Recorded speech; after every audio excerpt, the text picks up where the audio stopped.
I'd like to introduce my colleague, Michael Greaves, who is a barrister who's formerly worked on international war crimes at The Hague.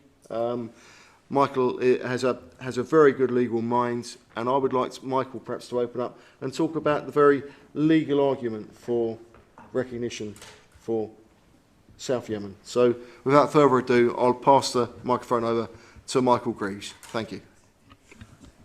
Thank you. Good afternoon. Just a quick word on terminology.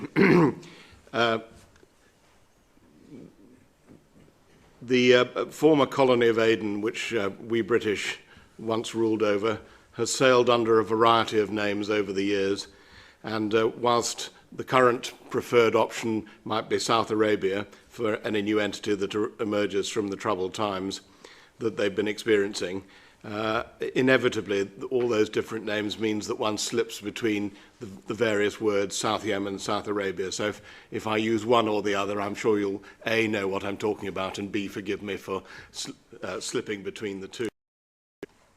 The story of South Yemen or South Arabia and its governance is complicated. In fact, one of the most complicated stories of the lot of British imperial history since the establishment of British rule in the first half of the 19th century. The British government seemed unable to make its mind up whether to govern Aden, as it was commonly referred to, through the Viceroy in India, or to do so from London as a conventional colony with a locally based governor. Whilst that of itself didn't make the governance of the lands we think of today as South Arabia any worse, there is a sense that that inconsistency of rule has perhaps fed through into the events of the post-colonial era. But in late 1967, the various entities that were governed by the UK in South Arabia came together as South Yemen, which swiftly transformed itself into a People's Republic. Given that this must have sent something of a shudder down the backs of both the State Department and the UK Foreign Office and other foreign ministries at the height of the Cold War, one could be forgiven for thinking their modern successors would be keen to see the establishment of a moderate democratic Arab state on the coast of the Gulf of Aden, it being one of the most important seaways anywhere in the world. South Yemen entered its new existence as an independent state, recognised by governments right across the world and given all the memberships of the various international bodies that you would expect. One doesn't need to go into the details. You can see in hindsight that the experiment of trying to graft a fully blown communist state onto an Arabic society that hitherto had been both traditional and somewhat conservative was unlikely to succeed, not just because the People's Republic model was so disastrous, as its testing to destruction across the globe was amply demonstrated, but because of the character of the people of South Arabia was ill-suited to the kind of society envisaged. So we come to the end of the 1980s. In common with almost all the communist countries across the globe, the experiment had run its course, and far from bringing all the benefits that had been perceived, it can now be seen that it had not worked. For a whole host of reasons, the option of joining with North Yemen must have seemed a much better idea after all. So legally, what happened in 1990 with the establishment of the Republic of Yemen? An agreement was made between the two sides. Its formal title is an agreement establishing a union between the state of the Yemen Arab Republic and the state of the People's Democratic Republic of Yemen. And it was signed in April 1990. Now, the word union is actually something of a misleading phrase because of what, in fact, the effect of that document was. In terms, it's only 2 pages long, but it's a quite dramatic and remarkable document. It was, in effect, an international agreement, and it was to come into force when it was to be ratified on both sides, as it duly was. And this is Article 1, and it's quite simple. On the 26th of May 1990, there shall be established between the state of the Yemen Arab Republic and the state of the People's Democratic Republic of Yemen, that's the south, both parts of the Yemeni homeland, a full and complete union based on a merger, and this is the important bit, in which the international personality of each of them is created in a single international person called the Republic of Yemen. The Republic of Yemen shall have one legislative, executive, and judicial power. So in just 76 words, the drafters of this agreement laid the ground upon ratification for what can only be described as the voluntary extinction of two existing subjects of international law, the North Yemen and South Yemen, and their instant replacement by a third entity, the Republic of Yemen. And legally speaking, it managed to do exactly what it said on the box. The United Nations recognized the Republic not as a new state, but as effectively the successor state, so that the newborn Republic became seamlessly a member of the United Nations and was deemed to have all the legal obligations and benefits of being a successor state, not a new state. Would that everything had gone smoothly thereafter. The 1991 Constitution, which has been amended several times since then, followed within a short space of time. It's a rather longer document, 28 pages with amendments. But today we can focus on Article 1, which is the crucial one for the people of the South today. And that says, the Republic of Yemen is an Arab, Islamic and independent sovereign state whose integrity is inviolable and no part of which may be ceded. The people of Yemen are part of the Arab and Islamic nation. And that, it seems to me, is a clear statement of where I believe the South stands today.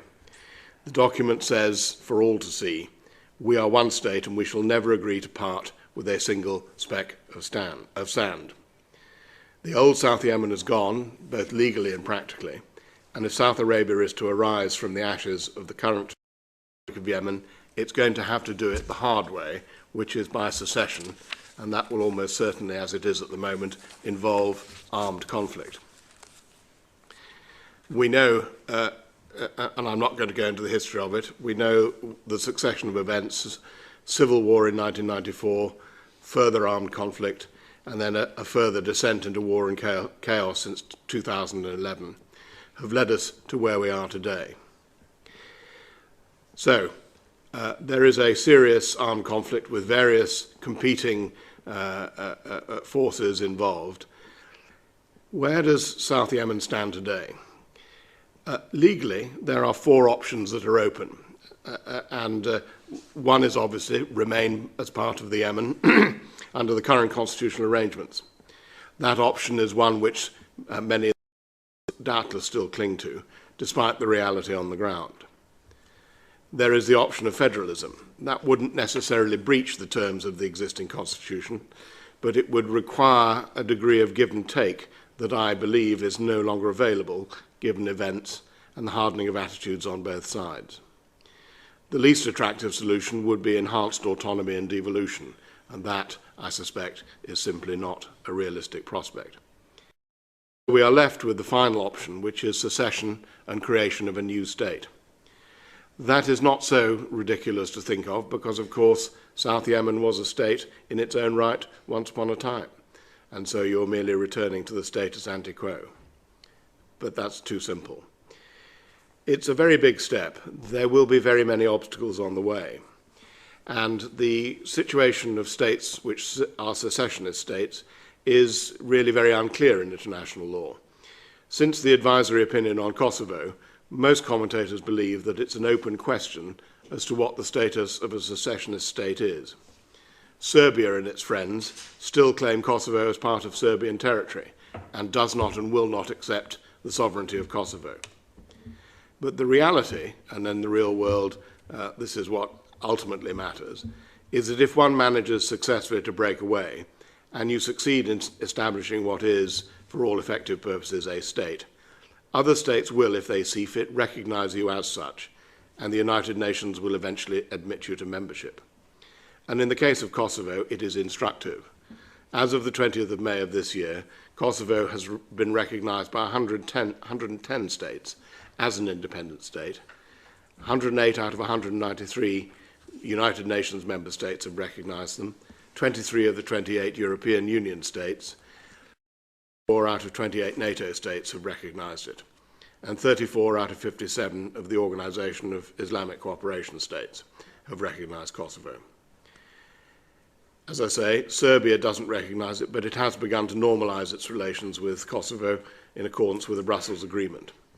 The most recent country to recognize Kosovo is Antigua and Barbuda. United Nations membership is yet to come, but it will come, it surely must. Now, secession is important because if that is the aim which the Southern movement has, it needs to think about what the state will look like. The international criteria for statehood under Article 1 of the Montevideo Convention of 1933 is generally accepted as a proper statement of what states are. And notably, the EU Badinter Commission on the Yugoslavian breakup adopted the Montevideo definition of what a state is when it looked into the status of the various entities of the former Yugoslavia as they broke up. A state, for the purposes of international law, has to have the following qualifications. It has to have a permanent settled population. So you can't have an island which has people on it some part of the year, but not for others. It has to have a clearly defined territory.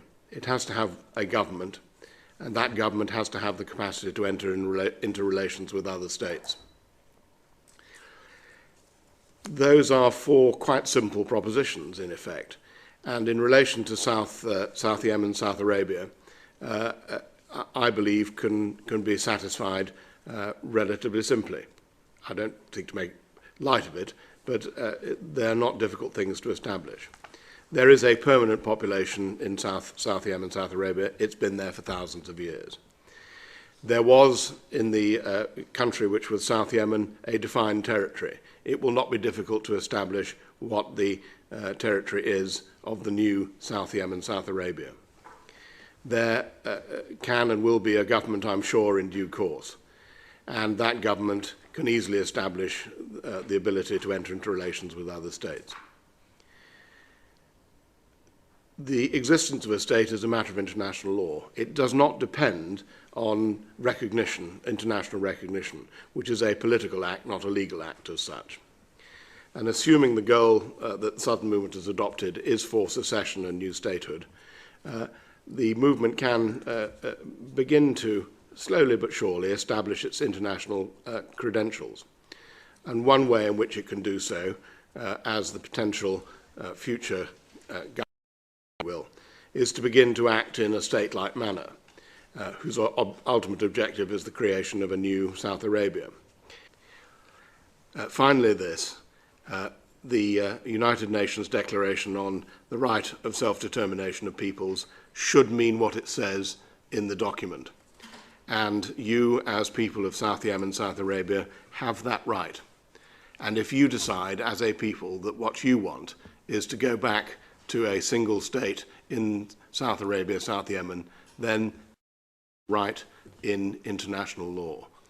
And that's the most important thing to remember. When I say use the law as a weapon, there is a way in which you can use it. You should assert your right if that is what you want to do.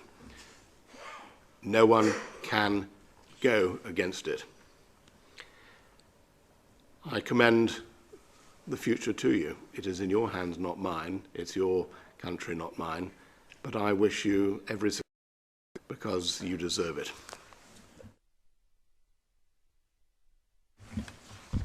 Thank you, Michael, for a sensible, reasonable point of view and laying out very clearly the responsibilities of a sovereign nation.